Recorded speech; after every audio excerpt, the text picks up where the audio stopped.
Salut tout le monde, ici Astuce Excel. Alors aujourd'hui, nous allons voir comment exporter un fichier Excel en PDF et obtenir dans la nomenclature de notre PDF la date du jour et l'heure comme mentionné ici. Parce que la dernière fois, rappelez-vous, lorsqu'on exportait notre facture en PDF, on obtenait uniquement le numéro de la facture et le nom du client. Alors, vous avez demandé à ce que on fasse une astuce où je vous explique comment faire pour y insérer en plus du numéro de facture et du nom du client, la date du jour et l'heure. Alors, pour le faire, on va devoir revenir dans notre fichier.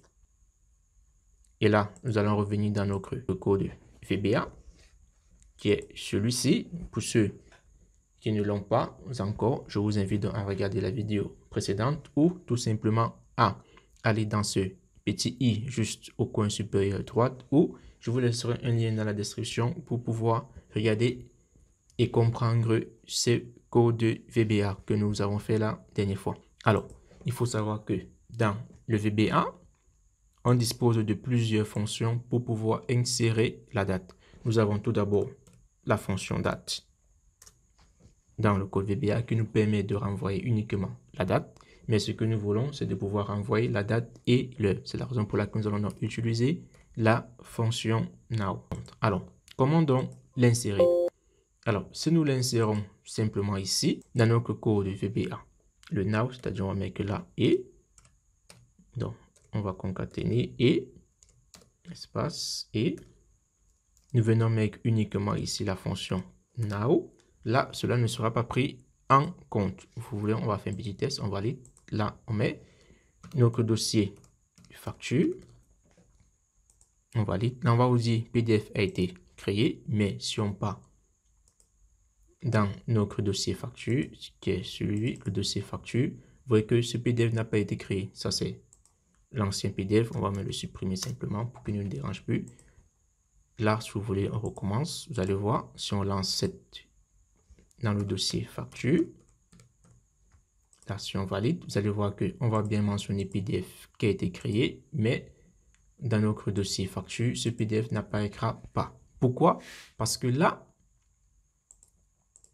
nous avons inséré une fonction date, c'est-à-dire donc que le résultat sera en format de date. Or, ici, le nom d'un document est en format de texte. Donc, ce qui veut dire qu'il faut donc convertir le résultat de cette fonction-ci en format de texte pour que Excel puisse prendre cela en considération. Alors, comment donc convertir un format en un autre dans VBA? Tout simplement en utilisant une autre fonction qui est la fonction format, qui est celle-ci. On va donc ouvrir la parenthèse. L'expression qui est quoi?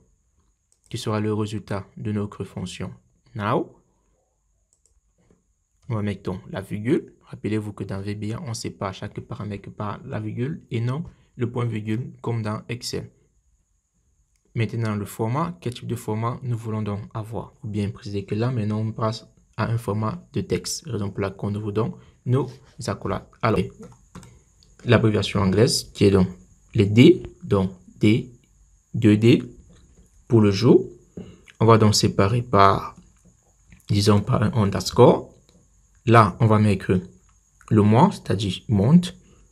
Là, on va mettre 2. Si on met 2, c'est pour avoir l'abréviation, l'expression réduite en chiffres, c'est-à-dire 2 chiffres pour février 02.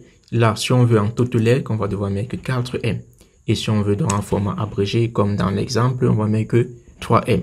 Là, c'est pour ne pas encombrer notre nom de fichier. Donc, je vous conseille de mettre soit l'expression réduite en chiffres ou l'expression en abrégé. On va également séparer par un underscore et mettre l'année de Y. Après, on va donc mettre quoi? On pouvait séparer par l'espace. Donc là, on va mettre A. Oui, on peut bien insérer un autre caractère dans notre nomenclature. Maintenant, l'heure, on va mettre 2H. Bien évidemment, comme l'heure en a particulièrement 2 chiffres. On va donc séparer. Attention, on ne peut pas séparer par le 2 points. Pourquoi? rappelez-vous que le 2 points est un caractère qui n'est pas pris en compte dans la nomenclature d'un fichier. Donc, si vous mettez le 2 points, cela ne marchera pas. Donc, il faut bien choisir les caractères qui vont séparer vos expressions. Donc, là, on va utiliser plutôt le tiret et mettre dans les minutes, comme ceci. Et là, on va donc fermer nos accolades et fermer nos creux parenthèses. Donc là, on aura donc le numéro de la facture, le nom du client et là maintenant la date. Donc, on peut donc préciser, mettre autre chose ici pour que la nomenclature soit un peu plus compréhensible. On va donc mettre du comme ceci et mettre et comme ça on pourra voir le nom email bien entendu pour avoir la date et l'heure pour que ça soit plus compréhensible. Alors voilà donc ce qu'il fallait faire. Maintenant il faut tester, il faut voir si ça marche. Alors on va donc réinitialiser notre code et là on va donc relancer. Avant de relancer, rassurons-nous bien que le dossier facture il est vide. Le dossier facture est bien vide. Si vous voulez, on va. Et là, on revient dans notre code. On va donc lancer. On demande donc le nom du dossier. C'est bien et bien dans le dossier facture que nous voulons enregistrer nos factures. OK. Là, vous voyez que le PDF a bien et bien été créé. Là, ça, c'est ce que nous avons mis tout à l'heure lors des explications. C'est pas un souci. Maintenant, revenons dans notre dossier facture. Nous sommes donc dans notre dossier facture. Et là, sur nous, vous allez donc voir que voilà donc notre fichier qui vient d'être exporté avec la date 28 février 2023 et l'heure qui est 16h15. Alors, voilà donc l'astuce. Voilà donc ce qu'il fallait faire pour pouvoir donc introduire la date et l'heure dans nos creux, dans le nom de notre fichier. Alors, si vous avez aimé, n'hésitez pas à me mettre un petit pouce et à vous abonner pour ne pas manquer les prochaines astuces. Alors, vous aussi, si vous avez des préoccupations, n'hésitez pas à me le dire en commentaire. J'y serai ravi d'y répondre soit dans le commentaire ou bien de vous faire également une vidéo explicative comme celle-ci. Alors, on se dit à la prochaine pour une nouvelle astuce.